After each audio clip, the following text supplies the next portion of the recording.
Are you a man of God, T.D. Jakes? Have you ever been swallowed? I'm like, yes, I've been swallowed. Have you? Have I swallowed you, Medea? I would have been swallowed up. Have you ever been swallowed up? Have you gone through a time of swallowing where everything was overwhelming and you...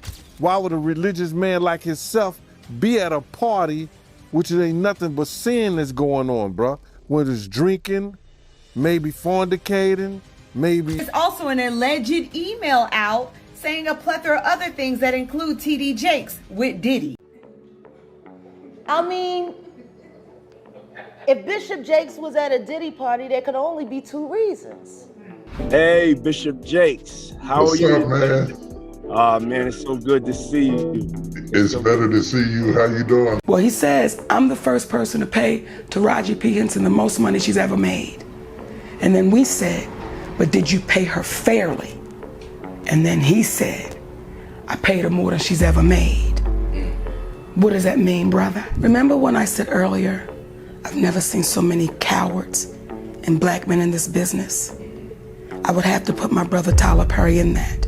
See, when I see you do a clip and you go to T.D. Jakes' church, and I watch you write a check for $1 million in front of the congregation, and you give it to this man, was that for the congregation to give more money?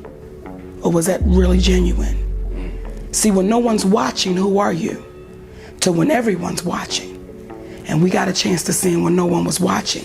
Period. All of these big deviants is all catching hell in 2024. It's up for all of them. It don't matter if you Diddy or whoever you is. He would be found at any kind of Diddy party or any kind of place with Diddy unless it's in a business atmosphere. So I'm looking at him as a saint going to a party that ain't nothing but sin. Drinking, maybe fornication, man on man, woman on woman, he on she. But maybe he'd have to lay some hands on somebody. You already know how the internet rolls. It would be like throwing raw meat into a shark tank if there was any hint of dispute. And when it comes to Diddy Dude, there's more than just flesh. Recently, the man's name has been making headlines all the time. It seems like a new dimension of insanity is revealed every week. However, just as everyone believed that the turmoil had peaked, another bomb goes off. And this one has serious murmurs behind the pulpit, famous pastors, and church robes. The megapastor and cultural titan Bishop T.D. Jakes abruptly announces his resignation as head of the Potter's House. That in and of itself would have made headlines. And he isn't your average pastor from a tiny town. We are discussing a guy who established an empire. The face of contemporary black spirituality is T.D. Jakes.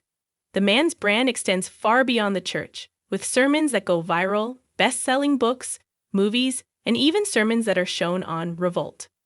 He has shared rooms with monarchs, celebrities, and presidents.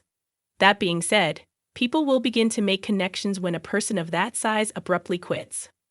Unbelievably, comedian Monique appeared like a spark on parched leaves. The shiny little tale of new business endeavors or health issues doesn't appeal to her. Not at all. She claims that this was a forced departure rather than a tranquil retirement. And why? Sean Diddy Combs is the same individual making headlines at the moment. Monique isn't exactly renowned for having tight lips. She is making some very serious accusations, and she has enough experience in this system to know what goes on behind the scenes. Her hypothesis? Diddy was more than simply a passing acquaintance of Bishop Jakes. He was surrounded by his entourage, too profound, too near. When T.D. Jakes began to talk about something on a pulpit, that blew my mind. So no, I was not blackballed. I was whiteballed.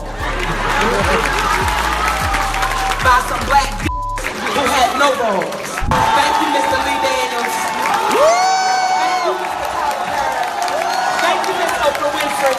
You are not paying me equally. You are not treating me fairly. So y'all can suck my if I had one.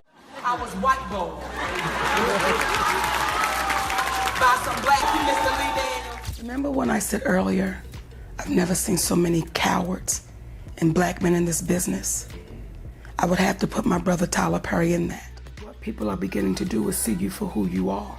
So close, in fact, that when Diddy's legal disputes became explosive, the Potter's House executives reportedly began to perspire. According to the rumors, they pushed Jakes out before things became worse. In other words, it was a tidy departure before the stained glass began to leak with soiled clothes. This is when things get heated. Monique claims to have receipts and other concrete proof, so she's not simply talking smoke. Real data, audios, images, and perhaps even pictures were heard, not by my cousin's barbershop acquaintance. Such things are not amenable to ridicule in a press release. And this goes far further than anybody anticipated, assuming what she's implying is true. Let's take a moment to go back. Due to the mounting litigation and the coming forth of former insiders, Diddy has been in a downward spiral recently. The greatest surprise was when Diddy's former producer, Rodney Little Rod Jones, filed a lengthy 98-page complaint in federal court. Jones mentioned a number of well-known persons in the lawsuit in addition to accusing Diddy of being unfriendly. Although Jakes was not a defendant, his name was mentioned. The streets were humming from that alone. The complaint claims that Diddy rushed to repair the damage after Cassie Ventura struck him with her own legal haymaker. And to whom did he supposedly seek some image enhancement? Bishop Jakes. The culturally influential and spiritually credible guy, according to Jones, Diddy sought to utilize Jakes as a shield, someone who might lessen the impact in public. It was the link that ignited the flames. Because you're in the spotlight. As soon as your name appears in a federal case, even if it's just once or indirectly. However, it doesn't end there. Old footage reappeared about the time when all of this legal turmoil was exploding. Among the noisiest, a video of T.D. Jakes taking center stage during Diddy's extravagant 53rd birthday celebration in Los Angeles. Celebrities often attend other celebrity events, but this wasn't your typical handshake and bounce. The throng, the mixing, the lighting, and the smiles made people view that footage as if it were the Zapruder movie. And I'm gonna lay my hands on you, Bishop. And he said, and then the is on the internet. He's doing all of this, right? And then there's a woman on the dais. All celebrities, all wrapped in luxury. But Jake's appearance wasn't the only problem. Those gatherings are notorious for it. You see, Diddy's gatherings are known for something other than Sunday school. They have allegedly engaged in a lot of vices, crazy conduct, and let's just say certain things that are inconsistent with Christian principles throughout the years. People thus begin to raise awkward questions when a well-known bishop is shown on video seeming at ease in such setting. Jake's team now had to move quickly. T.D. Jakes Entertainment's EVP, Derek Williams, stepped in to contain the damage. He claims that Jakes was just in Los Angeles on business and that the party stop was only a polite visit. Say happy birthday, record a little video, and then bounce. That's the tale. However, not everyone is on board. Because let's face it, why attend one of the year's most closely watched events if you're trying to avoid controversy? Then Jakes suddenly delivers his major revelation. He is resigning. No incident or controversy, simply a smooth departure. What has everyone sneering, however, is the timing.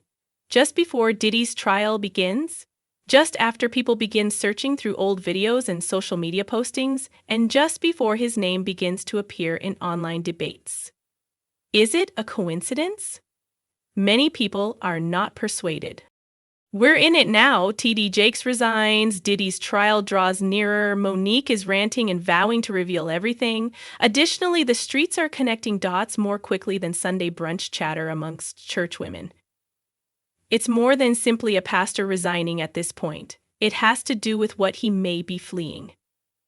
The truth is that the tea is becoming hotter by the hour, and murmurs are evolving into full-fledged discussions. This is about preserving a legacy, not just a ministry, according to Monique, who, incidentally, doesn't seem to be afraid of anybody. She is certain that